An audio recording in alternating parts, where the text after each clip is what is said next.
So let's come back to an understanding of being in samsara or cyclic existence with a body that is foul and under the control of afflictions and karma, so that we can't really control it, and yet we're very attached to it.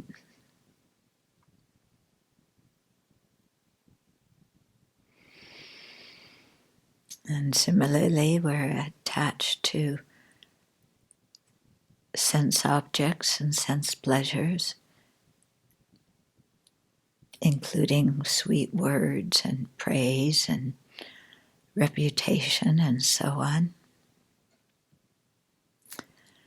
And yet we have very little control over the external world.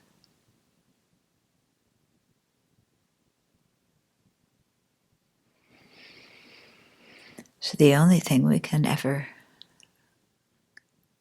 control, so to speak, or manage is our own mind. So that's where we need to turn our attention.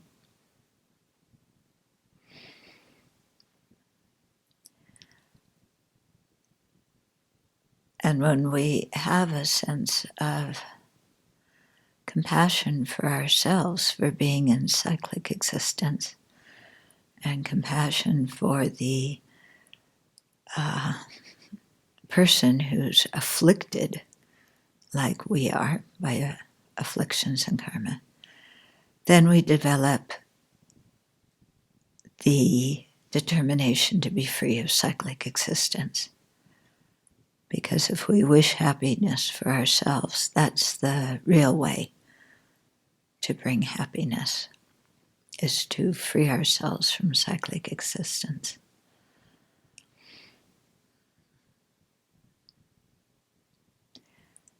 And then when we have compassion for others, then we wish them similarly to be free of cyclic existence. And to bring this about, we need to realize the ultimate nature of reality, the emptiness of inherent existence, with a direct yogic perceiver.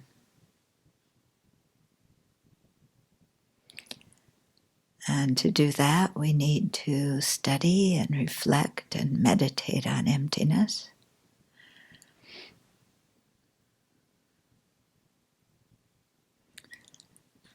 And so let's have the motivation to do that in order to best benefit all beings, and see what we're doing in our Dharma talks today as the first step, learning about how to meditate on emptiness.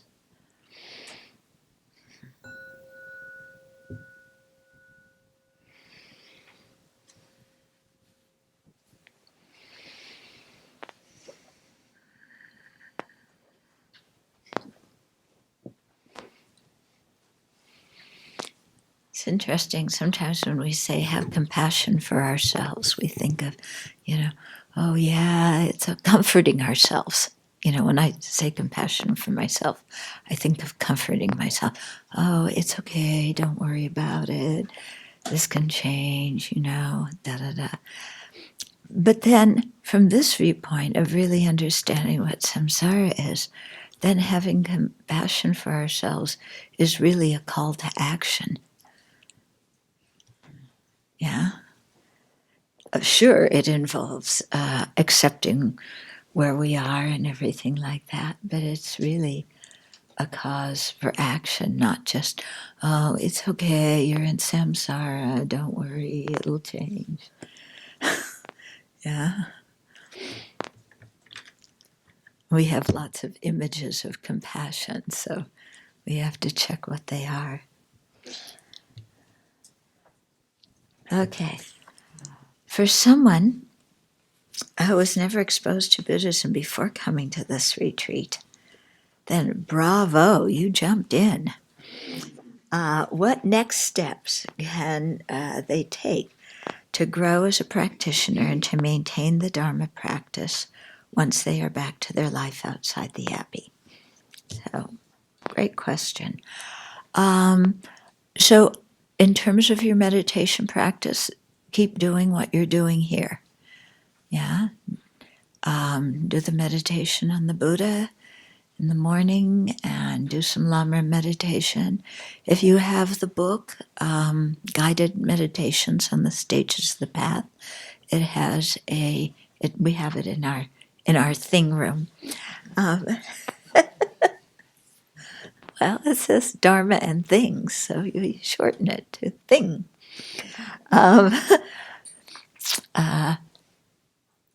And it has the outline for the various meditations on the Lamrim. And then also, as you read more, you can, write out outlines for yourself with points to contemplate and the conclusion that you want to come to through that.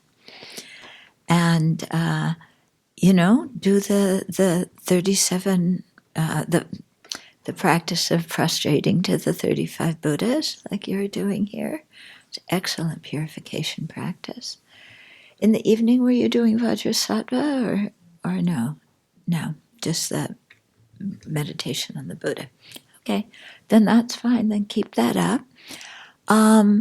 Listen to, watch some of the teachings, either the live stream ones, or we have a lot of things on the web that, our whole series of teachings, and you can just start with number 1 and keep going. If there's a Dharma center, near where you live, check to make sure the teacher is reliable. There's some controversial groups and teachers out there. And then, attend classes. Try and come for a retreat or a course every year. That kind of boosts your Dharma energy. Okay? And start right away. Because if you think, okay, I'm leaving Friday, I've just had a whole week of Dharma. Friday night, I'm going to go out and have a steak dinner and go to the disco. And then Saturday morning, I'll meditate. Think twice about that one. Okay? Just keep your practice morning and evening and keep it steady. What is meant by personality? And you say it can change. How has yours changed? What is meant by personality? I have no real idea. They don't speak of it in Buddhism. I would say personality is habitual mental factors. Yeah, whatever mental factors happen to be habitual in your mind. And how can it change? By applying the antidotes to the disturbing mental factors and by practicing enhancing the constructive ones. How has mine changed? You should probably ask the people who knew me before, but from my internal feeling, I think my anger has calmed somewhat. Depression is not a problem now.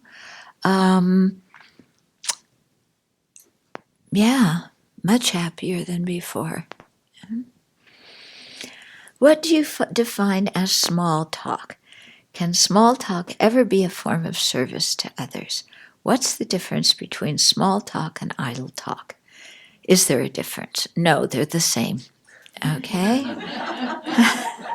Yeah, we're not going to compare small talk and idle talk and with the 4 points. They're mutually inclusive.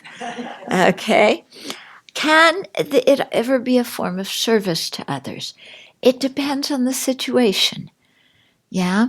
If you're talking, let's say, to somebody who's a stranger in the area who doesn't know anybody, then some small talk will, to approach that person and get to know them and, welcome them and make them feel comfortable, that can be very appropriate.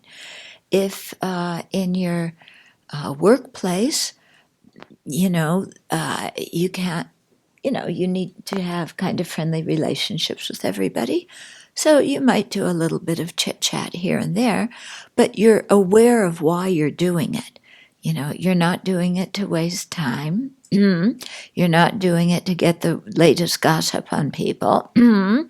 And you're not doing it to make yourself look good by cracking a lot of jokes and telling all the stories about I, me, my, and mine.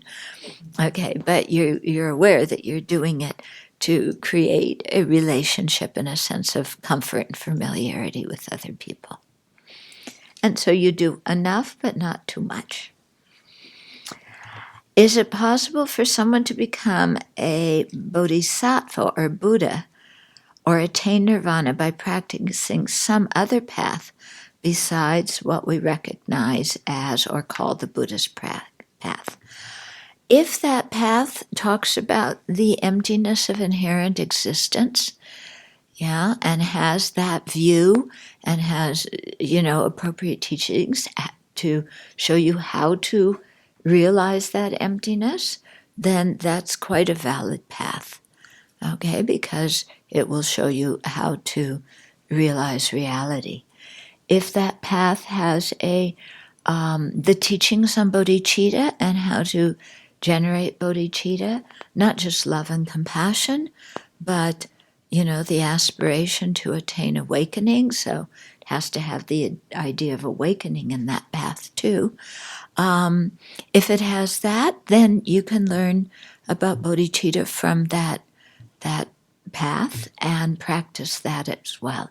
So you have to see if it has the same key elements. If it has the idea of renouncing samsara and aspiring for liberation.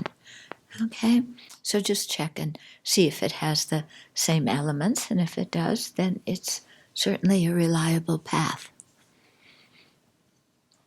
If it doesn't, then it's a different question.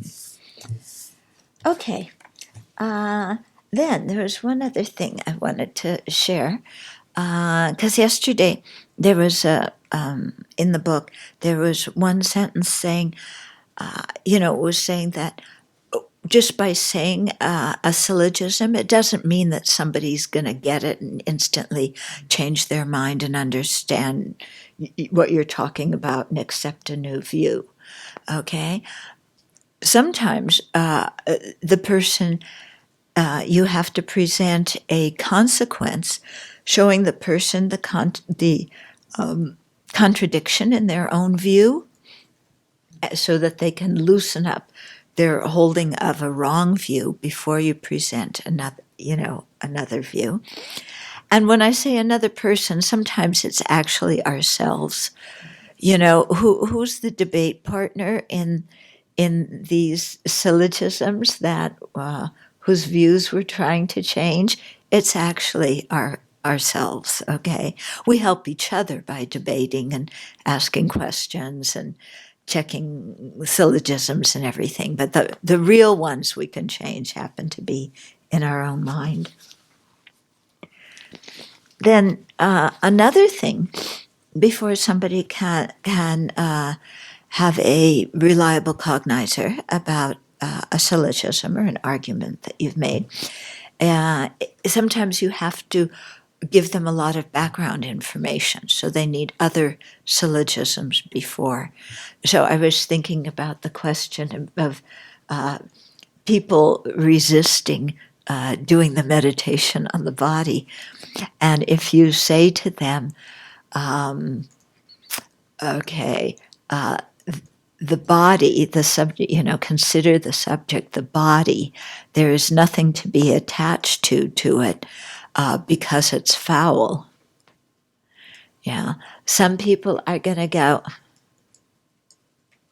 no, it's not foul. I shower every day and, the body's good and it gives me pleasure. And how is that saying that there's nothing to be attached to. If I didn't have this body, I would die, and that's no good.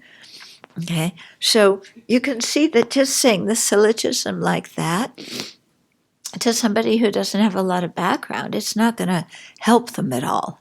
Okay, so if you say, the body, there's nothing to be, has nothing to be attached to in it because it is foul by nature, yeah, then, and they don't accept that, then you have to first prove why it's foul.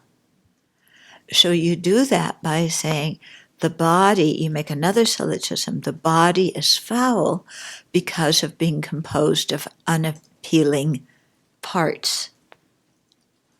Okay? And then, if they still don't accept that, about unappealing parts, then, you can say the parts of the body are unappealing because if you imagine holding each one of them in your hand or in the table in front of you, it's not something that makes you get all jazzed and excited and feel happy. And then turn that person towards the meditation on the mindfulness of the body. And then through that meditation, they can see for themselves. Okay? So it's just this thing of how you need to guide someone or your own mind to get to this understanding. Yeah.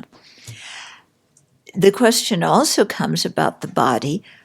Well, but what about a precious human life?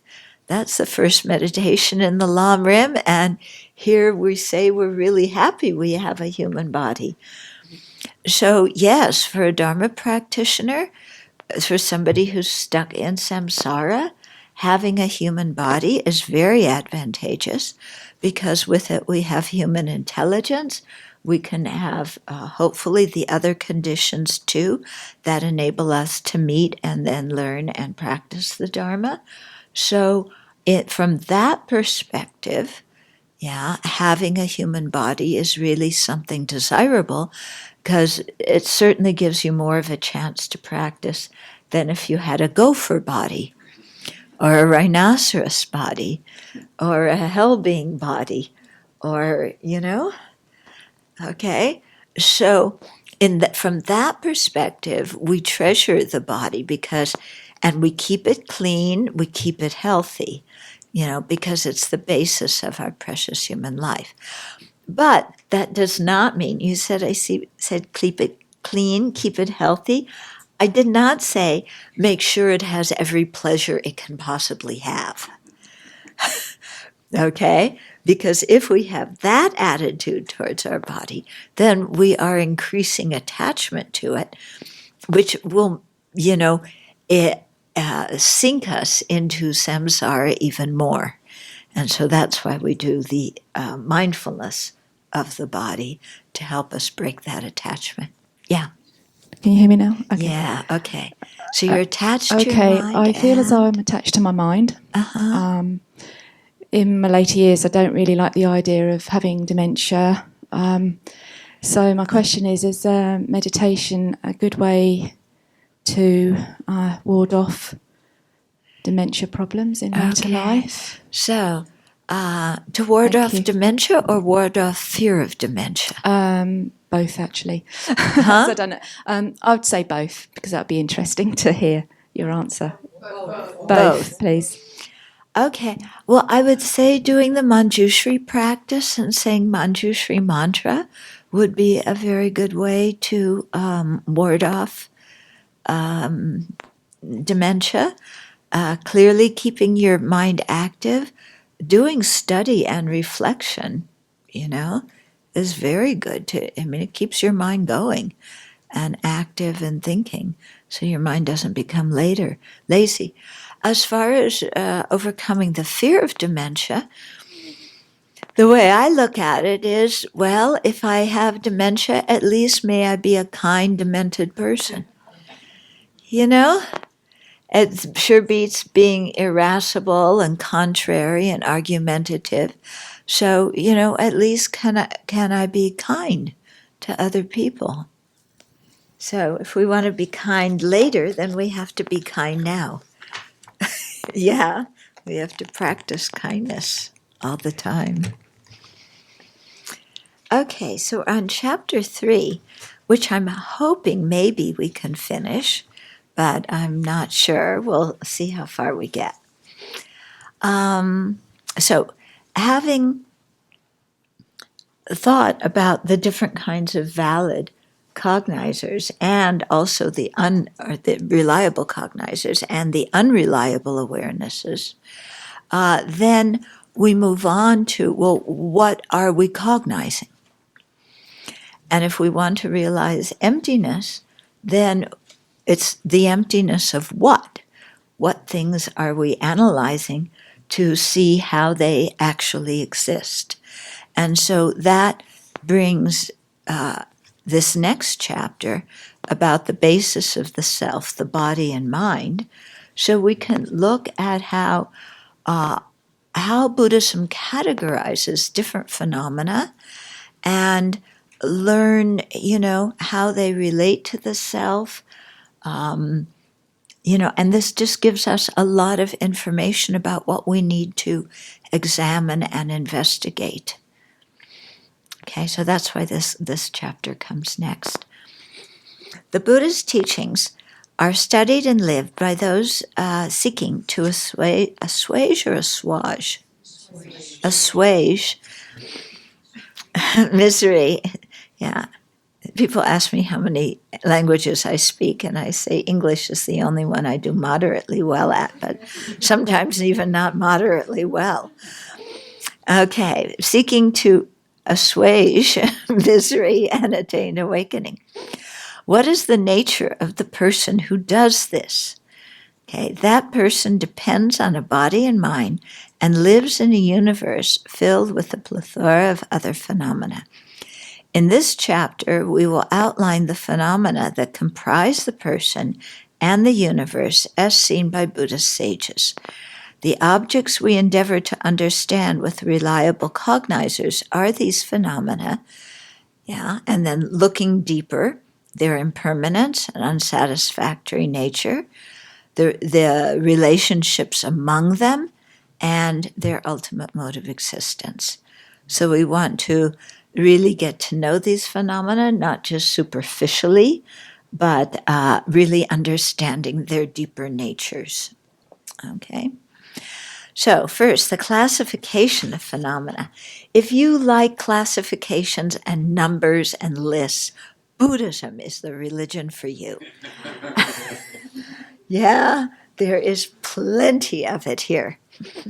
Yeah, but it's actually quite helpful. The classification of phenomena was one of the first topics I learned in my studies as a young boy. Although initially I just memorized definitions without understanding them, I later realized that since this terminology was used by the great sages and scholars, it was important in order to gain an understanding of their writings. This gave me impetus to study the terminology. The following presentation of phenomena is common to most Buddhist schools.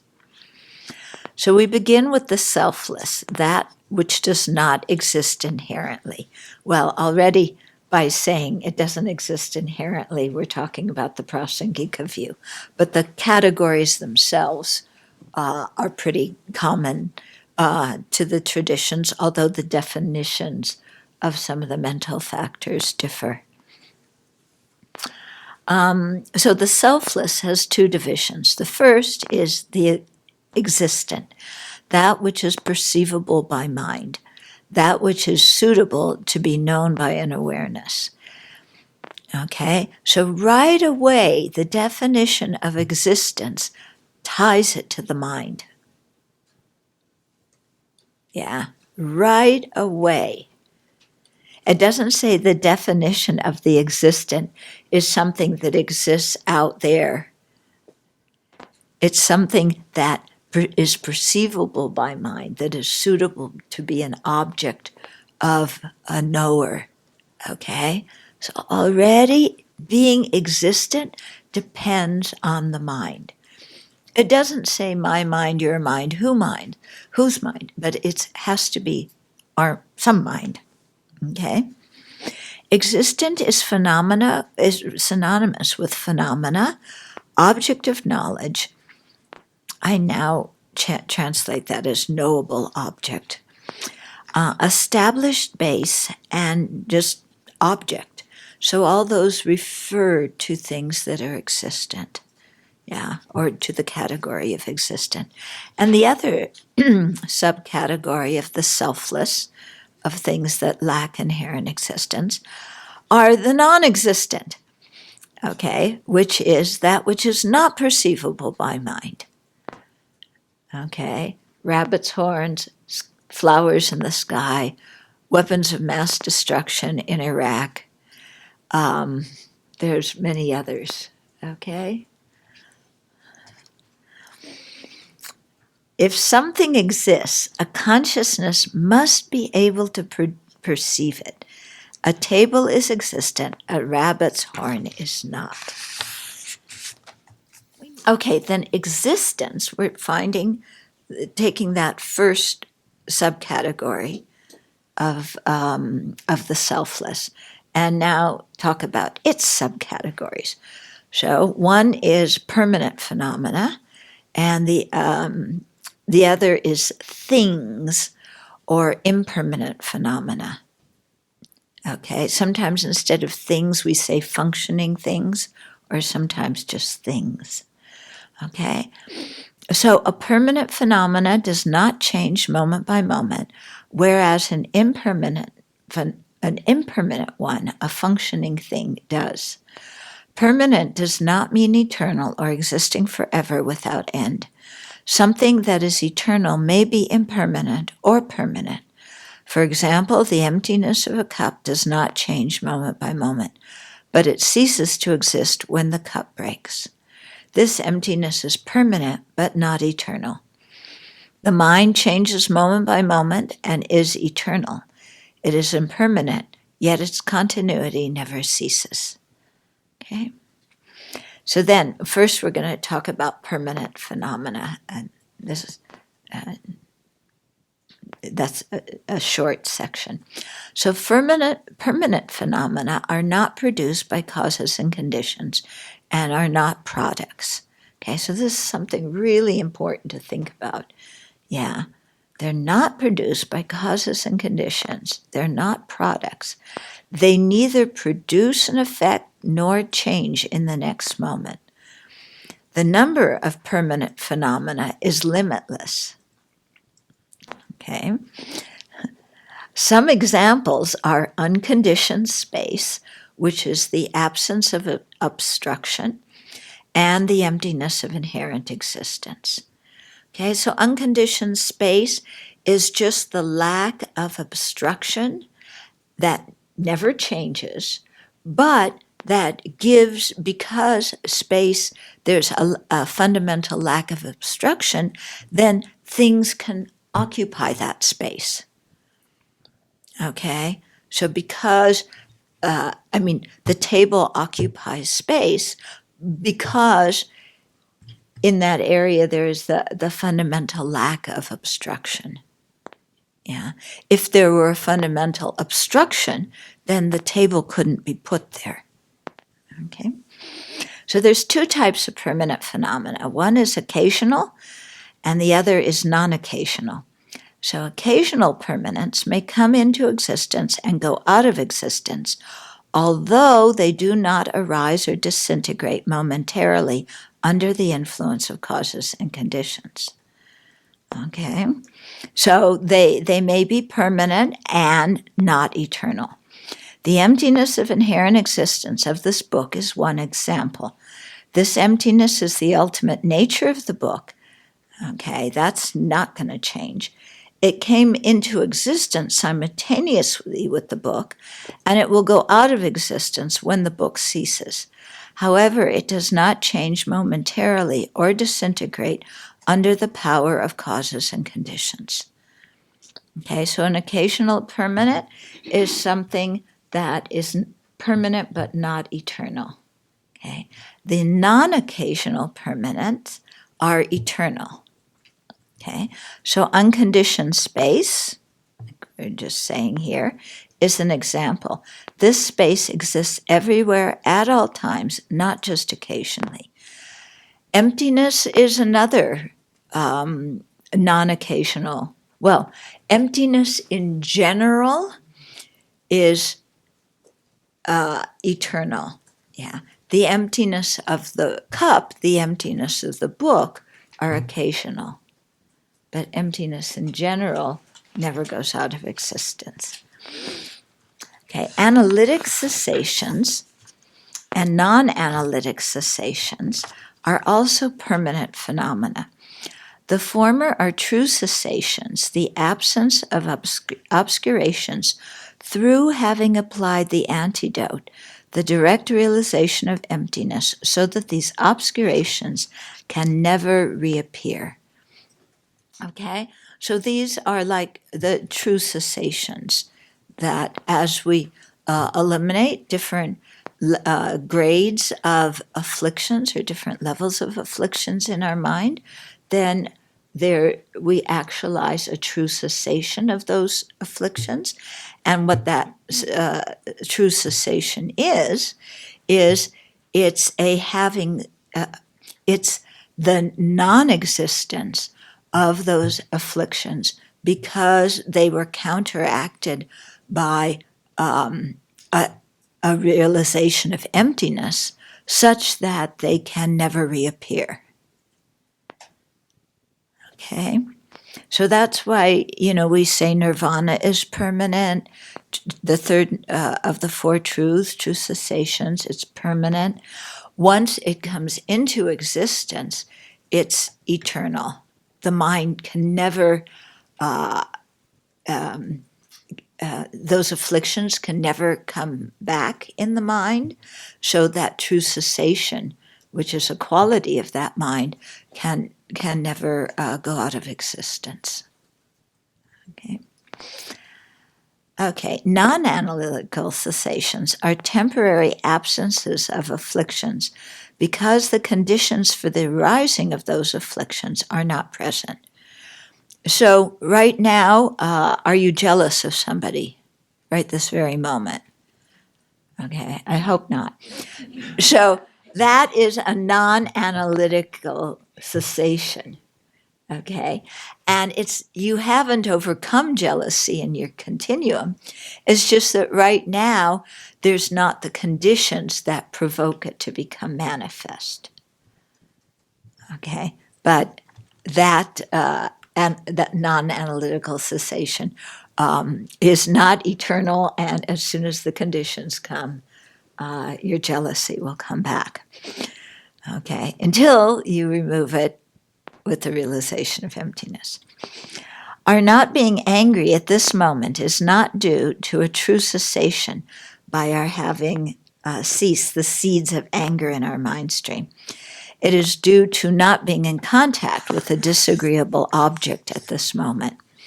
Anger may arise later when the cooperative conditions, such as someone criticizing us, are present. Okay, so that's permanent things. Now, or permanent phenomena. We can't really say permanent things, permanent phenomena. Then impermanent phenomena or things. Okay, a thing is something that performs a function. It produces an effect. Okay, things are impermanent, being conditioned phenomena produced by causes and conditions. They are products. So they're things that are produced by causes and conditions that in turn produce other results. Okay, so one object in one situation can be the result of a cause, and in another situation, that same object can be the cause of a future result. So there's three divisions of impermanent phenomena. Form, or sometimes we say material or matter, okay. Consciousness, and then the third is abstract composites. So these three are mutually exclusive. Something cannot be two or all three of them. Yeah, it's just one. So form is defined in a general way as that which is suitable to be form. Yes. This comes early on when you study and you're saying, what kind of definition is that? Because we grew up where you aren't allowed to use the defined word in the definition. Yeah, because if you already had it in the definition, you should know what it means and you wouldn't need the definition. Okay. But these people didn't have Mrs. Miskowski in seventh grade who told you that. So, yeah. Forms include objects of the sense consciousnesses, colors and shapes for the visual objects, sounds, odors, tastes, tangibles, as well as subtle forms such as the five cognitive faculties, the subtle material that enable us to see, hear, smell, taste, and touch objects. So we have the gross faculty, the eye organ, but the whole eye organ itself isn't what connects the object to the consciousness. It's the subtle material in the eye organ, which probably maybe are the cones and the rods and cones on the retina. Okay, in the ear, it isn't this whole thing that facilitates hearing. That actually does the hearing. It's a subtle substance inside the ear. Okay, so for all these senses, they differentiate the subtle internal matter that forms the faculty from the whole organ. Okay, so for our tactile sense, the whole organ would be the skin, but probably the nerve endings would be the subtle, material that helps us sense tangible objects. So tangibles include the four elements: earth, water, fire, and wind. Yeah, so those four elements, which some people describe it as, for form, or some people call them more qualities: heaviness, cohesion, heat, and movement.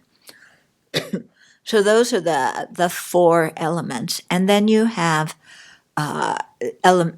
derivatives from the elements, like smoothness, lightness, cold, hunger, thirst, roughness, things like this.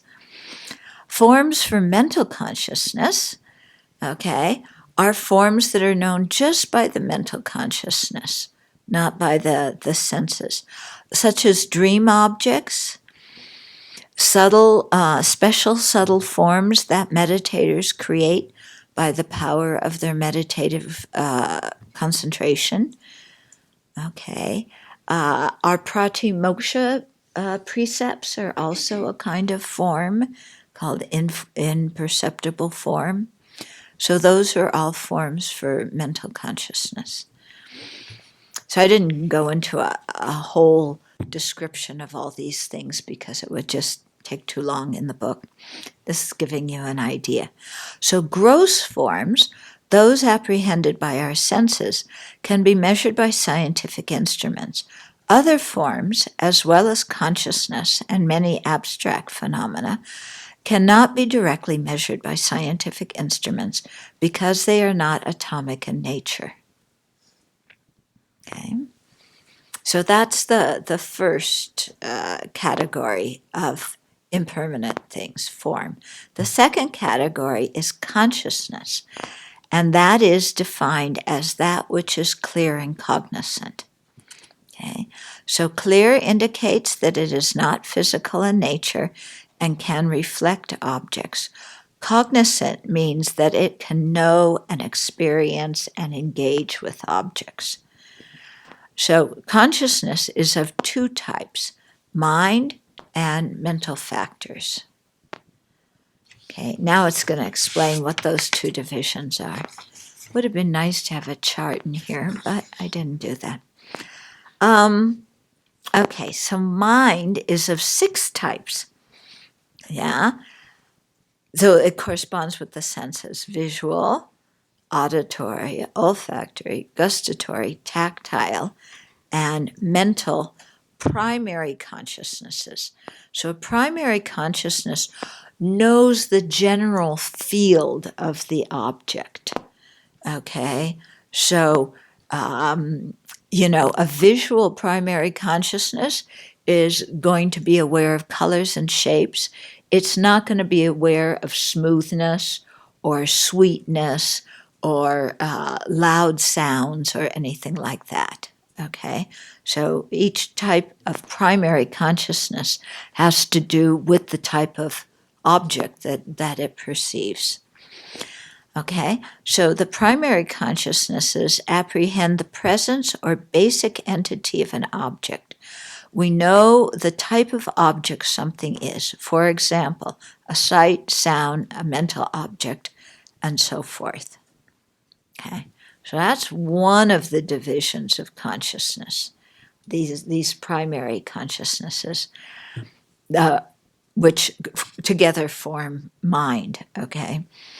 Then mental factors is the other division. So they fill out the cognition and apprehending particular attributes of the object or performing a specific function. So some mental factors, such as feeling, discrimination, intention, contact, and attention, accompany all consciousnesses. So whatever you're perceiving, whether it's correct consciousness, wrong consciousness, these ones are always there, those 5.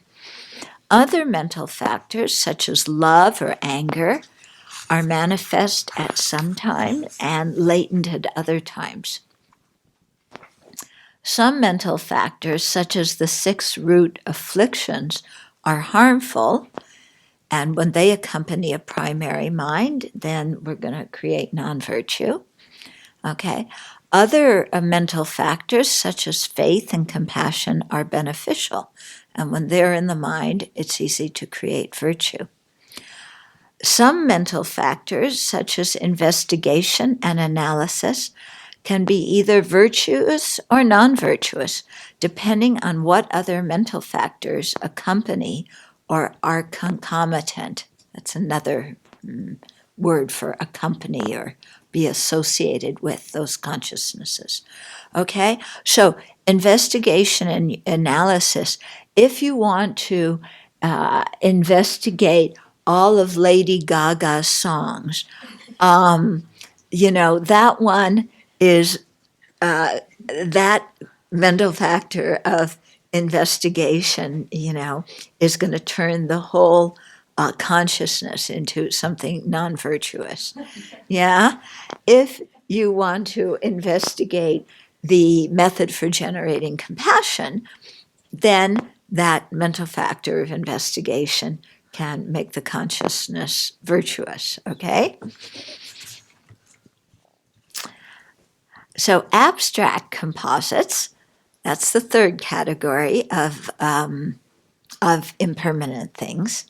And we'll be coming back to these other things again, but this is just a basic introduction. So abstract composites are impermanent things that are neither form nor consciousness. Many of them, such as impermanence, enable the coming together of causes and conditions and the arising, abiding, and disintegration of things. To perceive abstract composites, we must perceive something else. For example, a person belongs in this category of abstract composite, but to perceive a person, we know a person by perceiving his or her body, speech, or mind. We know impermanence by seeing an object change. Okay? So with these abstract factors, they're factors that change, but to know them depends on knowing something else. So there's two types of abstract composites, persons and not persons. Okay, so your lunchtime job is to draw an outline or a diagram or some physical representation of what we've gone through. Okay. We used to wonder, when our teachers taught us, how come they don't give us charts? It would be so much easier. Yeah. And then someone said, well, if they gave us charts, we wouldn't think about the material. We would just look at the chart. But if we have to take the explanation and make the chart ourselves, then we're going to remember it and then we're going to think about it. That makes sense, doesn't it? Yeah. Also, it helps the teacher have some spare time. Okay, so the two types of abstract composites, person and non-persons. The term person has a wider meaning here than it does in general usage. Examples of a person are any living being. Joe, a woman, an accountant, a monastic, a Spaniard, an animal, and a god are all examples. Okay, so don't just think person is you or me. When we talk about any noun that refers to a person, it is a person. Okay?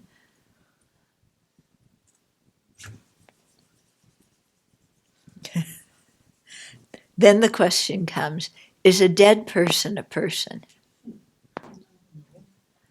Yeah, no. It has the person in it, the word person, but a dead person isn't a person. Why not? Huh? What's the definition of person?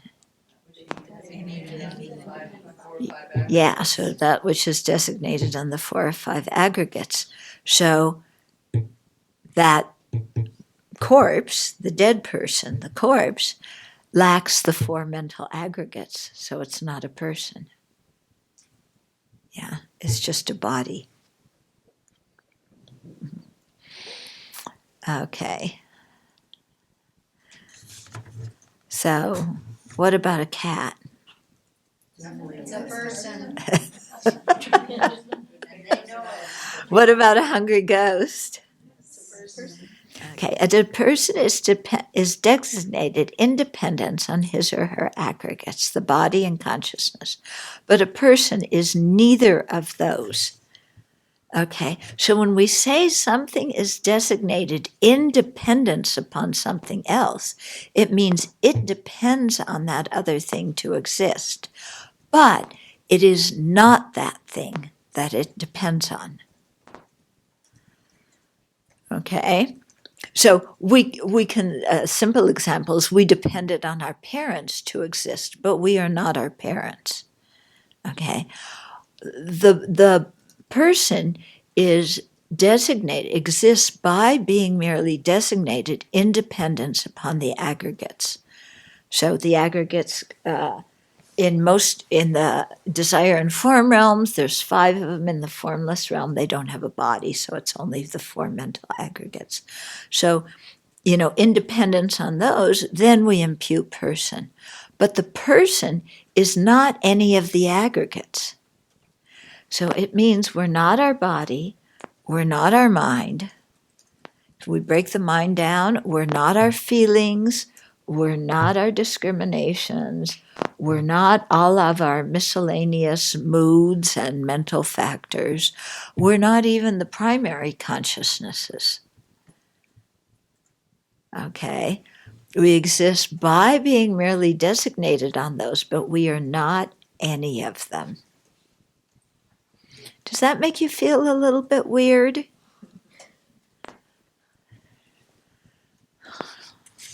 Okay, so think about it. Abstract composites that are not the person are such things as time, birth, aging, democracy, life force, area, number, absorption without discrimination, and absorption of cessation. So your new bit of knowledge is the eighth liberation, which is the liberation of cessation, is not the same as the absorption of cessation. And if you want more information, study volume 4, which I have been sweating over, especially absorptions of cessation. I have not absorbed in that cessation and am very actively trying to understand what it actually means and how it differs from the liberation from cessation. Huh? No, the liberation of cessation is a consciousness. The absorption of cessation is an abstract composite.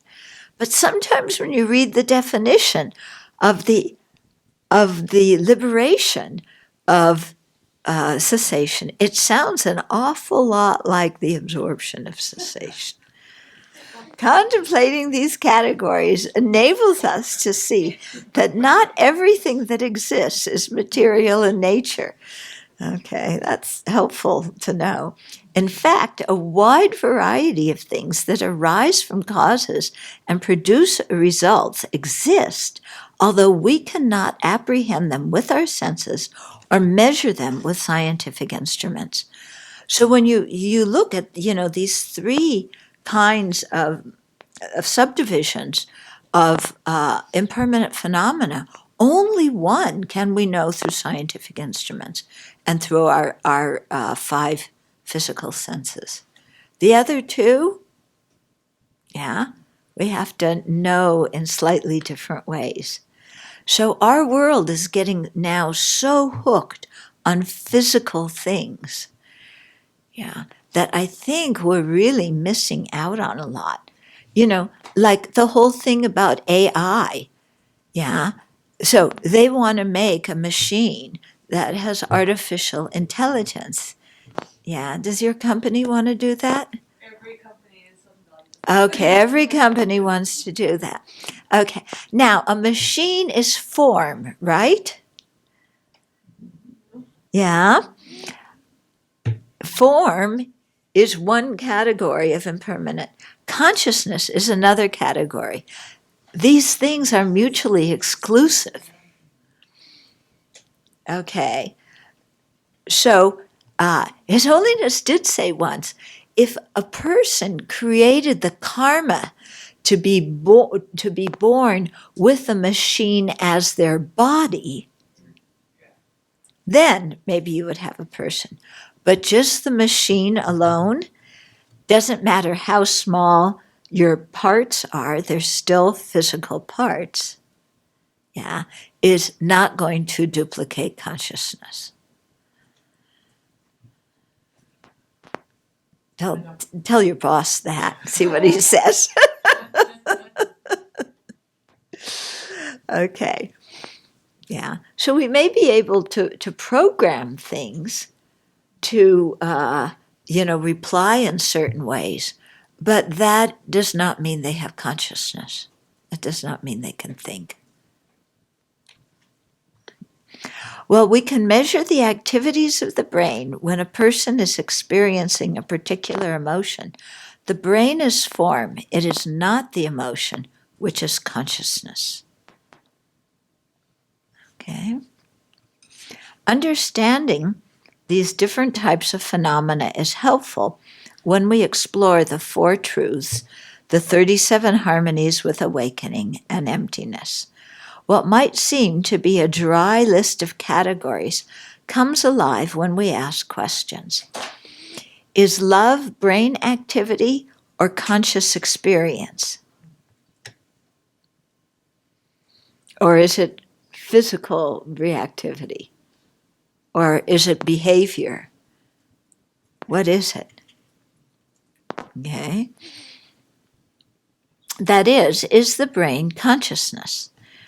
That is not possible because the brain is form and consciousness is clear and cognizant. Nevertheless, the brain and the consciousness often influence each other. Okay? So influence does not mean they're the same. Yeah? Being associated with does not mean they're the same. Okay? So you might have certain things going on in your brain when you feel a certain thing, but that doesn't mean that the brain activity is that feeling. Okay? And His Holiness in Volume 1, do you remember where he was saying that sometimes our brain activity is rather dumb because the same area of the brain gets active if we ourselves experience pain as when we see somebody else experience pain. So the brain itself cannot differentiate between somebody else stubbing their toe and that pain and me stubbing my toe and that pain. Yeah. Even though those are two very different experiences, aren't they? But in the brain, the same area lights up. Nonetheless, the brain and the consciousness often influence each other. Okay? Is emptiness form, as the words in the Heart Sutra literally say? Form is empty, emptiness is form. Is emptiness literally form? Why not? They're mutually exclusive. Why? Well, one is an impermanent phenomenon, one is a permanent phenomenon. Okay, one's impermanent, the other one's permanent. Okay. Form is an impermanent thing, and emptiness is permanent, and nothing can be both. However, emptiness is an inseparable quality of form. So there you have form, which is something that changes moment by moment, and it has an inseparable quality that is permanent. And, the cup, yeah, which is, made of whatever it's made out of, has an inseparable quality, which is its color, but it is not its color. Even though we say the cup is pink. Is the cup pink? It's a color.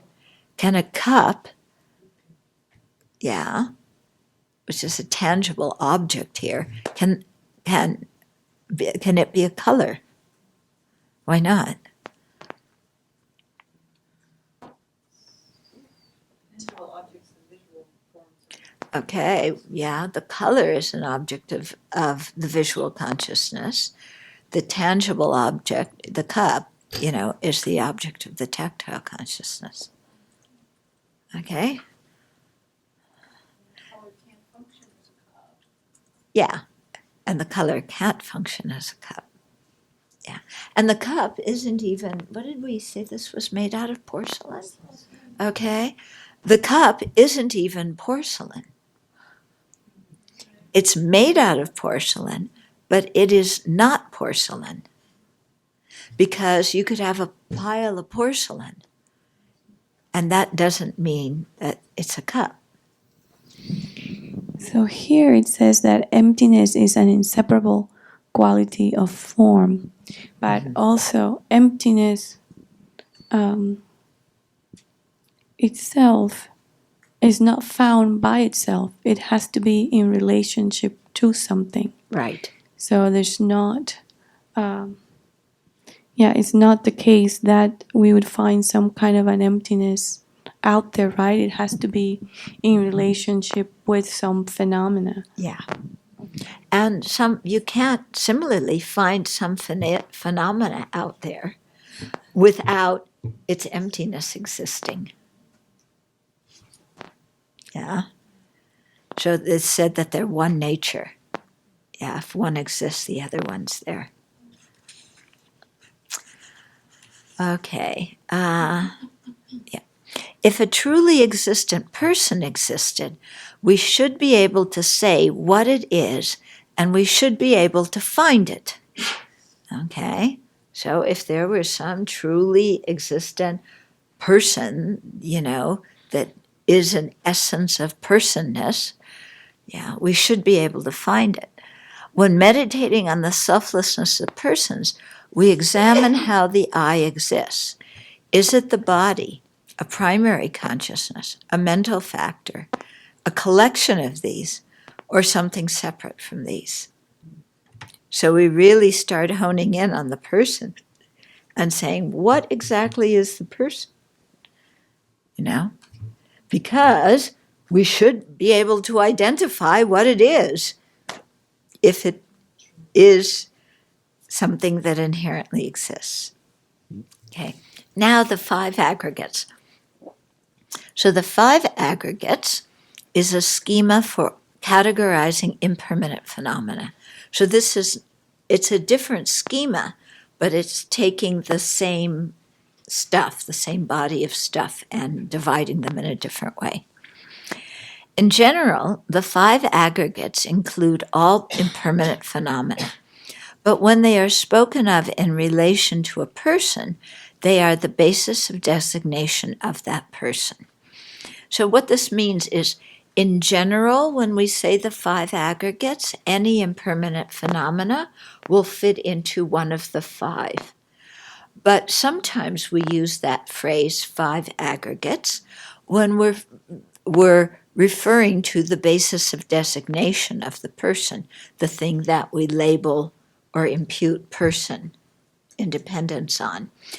In that case, then the 5 aggregates would not be, like the form aggregate, would not be all form in the universe. If we're going to label children, it would just be the form that makes this body. It would be the body. Okay? Similarly, with the feeling aggregate, it wouldn't be all feelings in the universe. It would be the feelings, that act as the basis of designation of this person. And my feelings are different than yours, even though mine are more important. Right? Perfectly logical. That the designated object is not the basis of designation? No, that the first 2 sentences of this section. That it's a schema for categorizing impermanent phenomena, yes. And yes. Yeah. Although some traditions, other Buddhist traditions, they would say that the person is imputed on the person, on the aggregates, and that you can, if you really search hard enough, find something in the aggregates that is the person. So that part's different. Okay. So in his supplement, Chandrakirti defines the 5 aggregates.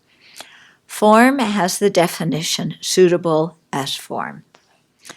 Feeling has the nature of experience. So that's why feeling here does not mean emotions. It means pleasant, unpleasant, and neutral feelings. It means happiness and suffering, pleasure and pain. It does not mean anger and love and emotions. It's just talking about the basic experience, okay? So feeling has the nature of experience. Discrimination apprehends entities and characteristics. So it can discern one thing from another. In the Pali tradition, they've translated this one, instead of as discrimination and discernment, as perception. The meaning, I think, is still the same as here. But to me, the word perception means a consciousness that is perceiving something. So don't get confused if you read the word perception. It doesn't mean the consciousness perceiving something. It means something, that discriminates or discerns what objects are. Miscellaneous factors, in the Heart Sutra, it's translated as what? Compounded phenomena? Compositional factors. Yeah. The word compositional factors tells you a lot, doesn't it? Yeah? Really gives you a good idea. It basically means factors that are conditioned And factors refers to anything that isn't the other four aggregates. Okay, so Geshe-la changed it to miscellaneous factors, I think. Sometimes, again, in Theravada, you'll find it as volitional factors, but volitional implies that they all have to do with volition or choosing or will, and all these miscellaneous factors are not consciousnesses. Yeah, if we talk about the person in general, the person would fall in the category of miscellaneous factors. Okay. Individually cognizing objects is the specific definition of primary consciousness. Yeah, so like I said, it gets the general idea of which kind of object, with what kind of characteristics, whether it's visual or auditory or whatever. So in general, the form aggregate consists of things that are material in nature. The other four aggregates are predominantly mental. Okay, so here we're going to go through the five aggregates in general. So form, in general, refers to objects apprehended by our sense consciousnesses, colors, shapes, sounds, odors, and tangibles. As noted above, it also includes form for mental consciousness. When speaking of the five aggregates that constitute a person, the form aggregate refers to the body. Feeling is a mental factor of the experience of pleasure, pain, or neutrality. Discrimination is the mental factor that apprehends the distinctive characteristics of an object and can distinguish one thing from another. Okay. Miscellaneous factors are mental factors other than feeling and discrimination, such as emotions, attitude, and views, as well as abstract composites such as karmic seeds and latencies of affliction. Okay, so at lunch you should make a lot of examples and ask each other which of the five aggregates something is, or which of the divisions of impermanent phenomena, something is, and then see it, make it like a game. Okay. Primary consciousness consists of visual, auditory, olfactory, gustatory, tactile, and mental primary consciousnesses that apprehend the general type of object. Visual primary consciousness apprehends colors and shapes. Auditory primary consciousness apprehends sounds. Olfactory primary consciousness apprehends smells. Gustatory primary consciousness apprehends tastes. Tactile primary consciousnesses apprehend tangibles, and mental primary consciousnesses know mental phenomena. So, unlike other mental factors, feeling and discrimination are distinguished as their own aggregates. This is due to the special roles they play. Pleasant and unpleasant feelings evoke attachment and animosity, respectively. These emotions motivate sentient beings to create karma that ripens in birth and cyclic existence. So that's why feelings is drawn out of all those mental factors and made its own aggregate. Similarly, discrimination is one of the mental factors. It's made its own aggregate. Because it's the source of disputes, because sentient beings discriminate one thing as attractive and another as repulsive, one idea as right and another as wrong. Becoming attached to their views, they quarrel with others who hold different views, thus creating karma that propels rebirth and cyclic existence. So you can see that those two were selected out and made their own aggregates because of the role they have in keeping us involved in cyclic existence. Okay. Then your reflection for noontime enjoyment. One by one, identify each of the 5 aggregates that constitute you as a person. Be aware of your body. Identify feelings of pleasure and happiness, discomfort and suffering, and neutral feelings that are neither. Notice the discriminations you make, the moods and the motions you have. And notice the types of primary consciousnesses that are present. Okay. So that's good for meditation, to identify all those in yourself. Then the second one, identify each aggregate in your own experience. Contemplate their different functions and unique attributes. And then 3, contemplate the characteristics common to all 5 aggregates. They change moment by moment, they're impermanent.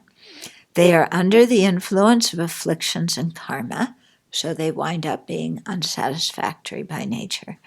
And they depend on other factors that are not a person. So they're selfless. Or they depend on other factors that are not themselves. Yeah. Okay. So we'll stop here. Then we'll do the 12 sources and 18 constituents, which is what they say you meditate on if you have problems with arrogance.